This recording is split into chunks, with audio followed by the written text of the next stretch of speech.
Hello বন্ধুরা, কেমন আছো? আশা করছি অনেক অনেক ভালো আছো। আর আমার অবস্থা তোমরা দেখতেই পাচ্ছ, সব এলোমেলো হয়ে রয়েছে। কেননা এখন যাচ্ছি হচ্ছে শ্বশুরবাড়িতে। তো ব্যাগপত্র তো একদম গোছাতে রেডি হয়ে গেছি। আর এইদিকে আজকের মতো গোপুসোনা ঘুমিয়ে পড়েছে।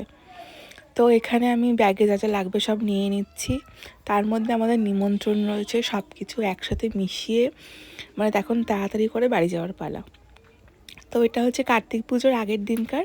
তো আমি সব ব্যাগ ট্যাগ গুছিয়ে নিচ্ছি, কেন বাড়িতে যাব, তো নিজের থেকেও বেশি মেয়ের জিনিস নিতে হবে। তো সেই দিনকার ব্যাগ ট্যাগ গুছিয়ে রেডি করে নিয়েছিলাম, আর ভিডিও করতে পারিনি। এটা হচ্ছে পরের দিন সকাল, বুঝতেই পারছো চোখ মুখ ফুলে রয়েছে।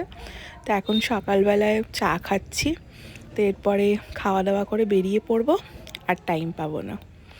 তো দেখতে দেখতে টাইমও কেটে গেল, আর আমরা বাড়িও পৌঁছে গেছি। দেখো, বাসে ছিলাম, আর এইদিকে আমরা হাওড়া স্টেশনে এখন ঢুকছি।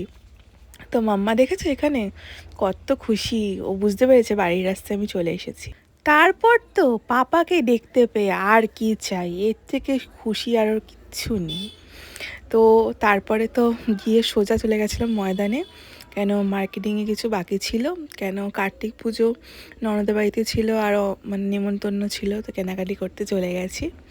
তো তারপরে দেখো চলে এসেছি রেডি ফেডি হয়ে ননদের বাড়িতে। তো বাকি যেখানে যেখানে গেছি আর ক্লিপ নিতে পারিনি, কেন সবার বাড়িতে একটু দেখা করতে করতে আমাকে আসতে হয়েছে। এইভাবেই কেটেছে মানে দিনটা, মানে আসা যাওয়া কেনাকাটি সব কিছু।